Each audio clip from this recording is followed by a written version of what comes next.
Assalamualaikum warahmatullahi wabarakatuh. Sebagai seorang pendidik, tentu kita menyadari bahwa ketika kita berada dalam kelas, kita dihadapkan dengan keragaman peserta didik. Ya, peserta didik itu individu yang unik. Mereka memiliki karakter yang berbeda, beragam gaya belajar, minat, bahkan potensi yang berbeda. Ada peserta didik yang memiliki minat di bidang seni, ada juga yang di bidang olahraga, sains, dan lain sebagainya. Tentu keragaman ini menjadi tantangan bagi kita sebagai guru. Saya sendiri sering berpikir, kira-kira strategi apa yang bisa saya terapkan untuk mengakomodir semua kebutuhan belajar peserta didik saya. Nah, jawabannya adalah melalui pembelajaran berdiferensiasi.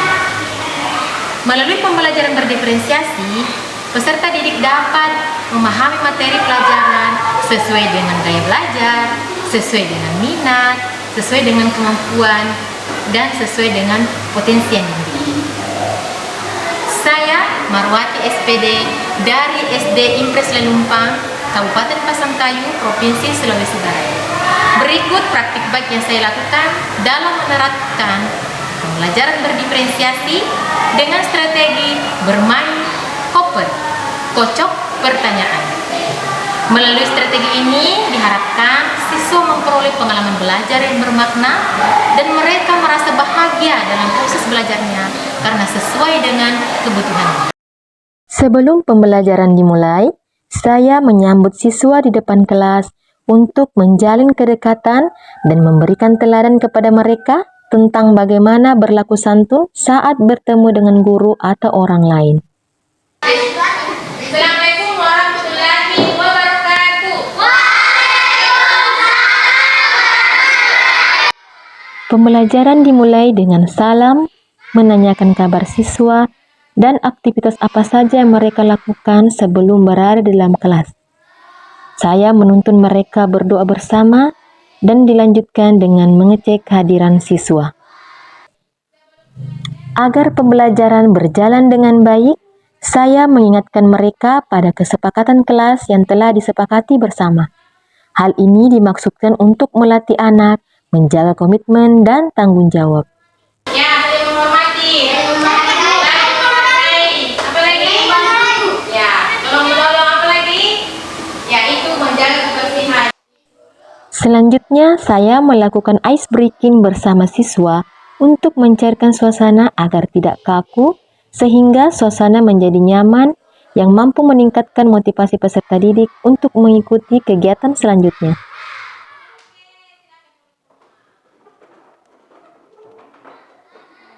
Saya melakukan apersepsi dengan mengajukan beberapa pertanyaan untuk mengaitkan materi sebelumnya dengan materi yang akan dipelajari. Hal ini dimaksudkan pula untuk mengetahui sejauh mana kesiapan belajar peserta didik. Selanjutnya, saya menyampaikan tujuan pembelajaran yang akan dicapai. Saya memaparkan materi kepada siswa dengan menghadirkan beragam sumber belajar sesuai dengan gaya belajar mereka berdasarkan hasil asesmen diagnostik sebelum pembelajaran.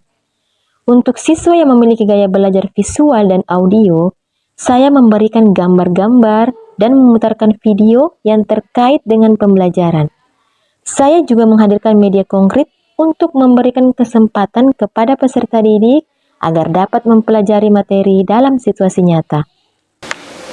Yang mana benang sari? Oke, di sini lagi bintangnya. Paham atau tidak? Yang mana benang sari? Ini yang mana putih?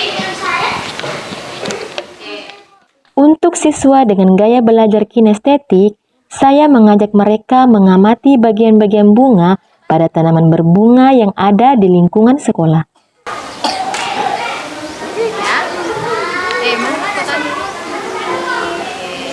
Selanjutnya, saya melakukan pembelajaran secara berkelompok. Pembentukan kelompok berdasarkan tingkat pemahaman awal peserta didik dari hasil asesmen diagnostik. Komposisi setiap kelompok terdiri dari gabungan siswa yang memiliki pemahaman penuh, paham sebagian, dan belum paham. Hal ini dimaksudkan agar dapat terlaksana tutor sebaya dalam kelompok, di mana siswa yang memiliki pemahaman penuh dapat berbagi informasi kepada teman kelompok yang masih membutuhkan penjelasan. Apelnya serbuk sari. Bakal biji tempat tumbuhnya biji setelah terjadi perkembangan biakan. Sebelum kegiatan bermain koper atau kocok pertanyaan dilakukan, saya menjelaskan langkah-langkahnya secara runtut. Ya, untuk kelompok 1 di sini, kelompok 2, kelompok 3, dan kelompok 4. Setiap perwakilan kelompok secara bergantian diberi kesempatan untuk mengocok pertanyaan, kemudian dilanjutkan dengan memilih jawaban yang telah disediakan. Semua kelompok diberi waktu yang sama, sehingga dibutuhkan gerak dan berpikir cepat untuk menyelesaikan tantangan. Siswa terlihat antusias dalam melakukan permainan ini. Silakan dikocok pertanyaannya. Ya, yang pertama tadi aja juga.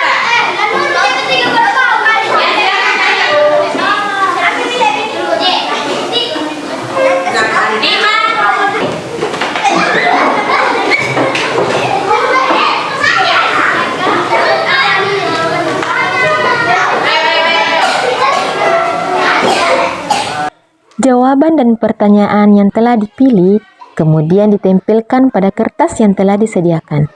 Semua anggota kelompok dapat mendiskusikan kembali jawaban yang telah dipilih. Setiap kelompok mempresentasikan hasil kerja kelompoknya.